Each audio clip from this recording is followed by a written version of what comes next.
thank you for bringing this to our attention. Sure. And I guess I don't know if this group can do anything, but we're going to try to make sure it doesn't happen to the extent we can. I appreciate it. Thank you. All right. Troy's, if you'll state your name and My name who is you represent, obviously. my name is Lorina Troy, and I represent my family.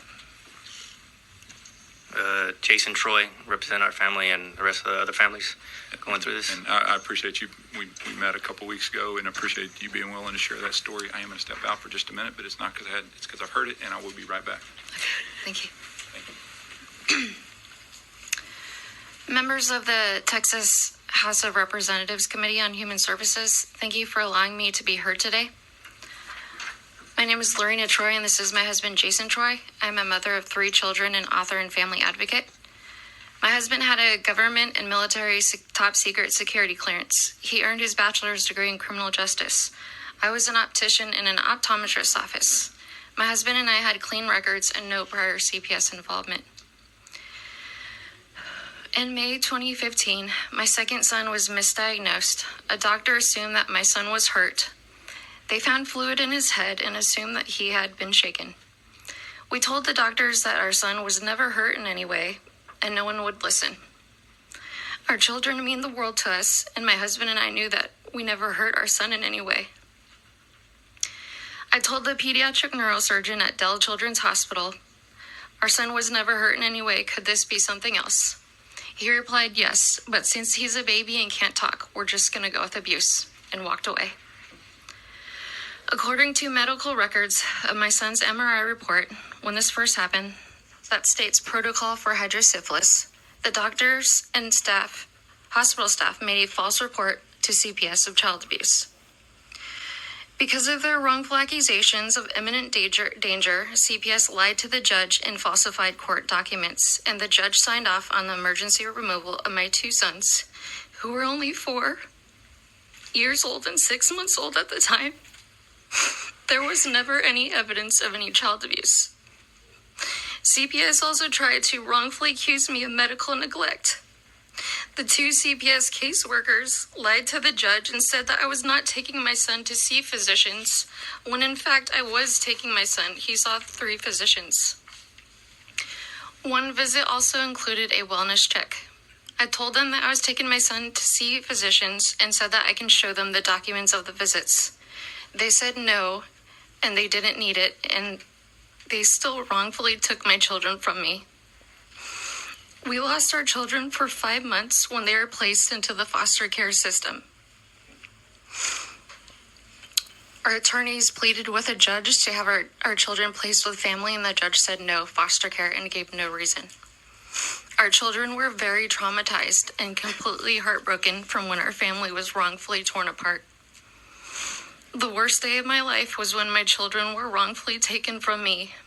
As a mother, to have your children wrongfully taken from you is so completely devastating and traumatizing. I can't put into words of how completely heartbreaking and devastating it is.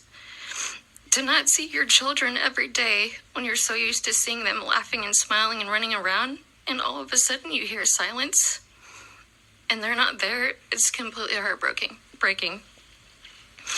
My oldest son was only 4 at the time, and the CPS caseworker said that yes, he was traumatized, and that he lost 20 pounds within only 6 weeks from being taken from us.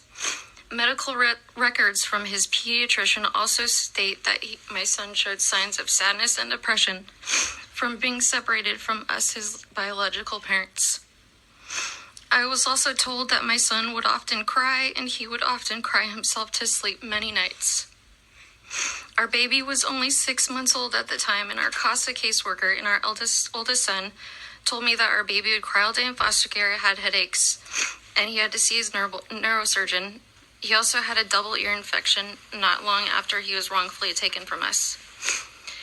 CPS moved our children 3 times in only 5 months within the foster care system. Our baby missed 3 appointments with his neurosurgeon and missed a scheduled MRI because CPS kept moving our children within the foster care system. Our CASA caseworker told us that he went into the CPS office and looked through our son's files. He said that he found no evidence of any child abuse. and requested that our case be dismissed. After finally 12 months, the judge granted the dismissal. The pending charges, because my husband was also wrongfully charged with 2 felonies, the pending charges stayed with my husband, and we had to hire 3 attorneys. My husband's attorney hired a medical expert, and the medical expert was finally able to correctly diagnose our son after 2.5 years. My son's correct diagnosis is a life-threatening neurological condition called benign external hydrocephalus, in which there is an abnormal buildup of CSF fluid outside of his brain. Our son had to have 2 neurological surgeries by the time he was only 5 months old. The wrongful charges on my husband were eventually dismissed after he fought for his innocence in court for about 2.5 years. My husband's attorney said that even though the case was dismissed and they were wrong, it would take 10 years to get this completely cleared from his record. Our children's rights and our civil rights were violated by CPS. The civil rights violations include our First, Fourth, and 14th Amendment, failure to investigate, wrongful removal, violation of our Fourth Amendment, perjury, deception in court hearings, falsification of state and court documents, wrongful seizure of the children, wrongful prosecution of my husband, and lack of imminent risk or harm. No words can express the trauma, emotional stress, the huge financial loss to hire 3 attorneys to defend us in court, and the extreme devastation that our family had to endure. We had to sell our house to pay for the mounting attorney fees. Our huge financial loss was about $80,000 for attorney fees, loss of my husband's job and wages because of the wrongful accusations, and loss of medical insurance because he lost his job. When a child is misdiagnosed of abuse, their siblings, who are often taken to, and parents are often left traumatized, can have PTSD, and are also left in financial ruin from having to hire their own attorneys to fight for their innocence. This is happening so often in Texas and worldwide. Many families are contacting me and saying that they are going through a similar situation, and medical experts are confirming that their children are also misdiagnosed. For years, many parents and caregivers have spoken in legislative hearings and have had these same statements. Medical misdiagnosis and wrongful accusations of abuse are also affecting doctors, nurses, teachers, people in the military and the government. This can happen to anyone at any time. I have to respectfully ask all of the committee members that are here today, how would you feel if this type of a situation were to happen to you, your children, your families, or your friends' children? For many years, this has been happening to children and families in Texas, and the number of misdiagnosed children that are wrongfully removed from their families continues to significantly grow daily.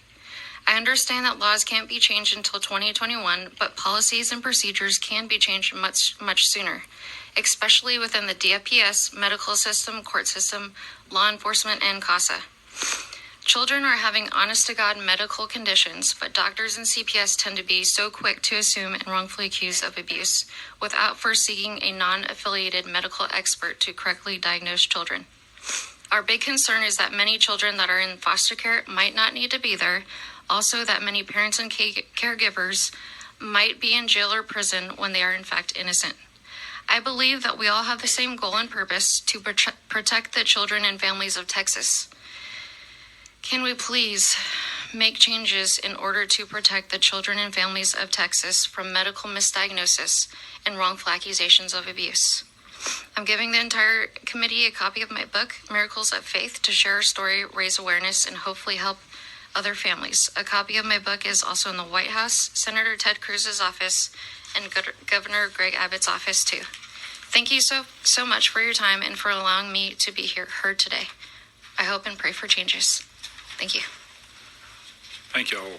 Thank y'all again for being here and the time that you've already spent talking to me before and also here, because obviously this doesn't help y'all, but hopefully it helps in some ways to see some improvements made in the system. And I think you made a fabulous point that I just want to say again, that I want to repeat. Yeah, we can't change law until 2021, but to the extent we can, DFPS, we can change processes right now, because honestly, just in the testimony we've seen where good processes within CPS have protected these things. Frankly, y'all ended up with a good outcome, but it took forever. The better CPS works, the better outcomes we have. And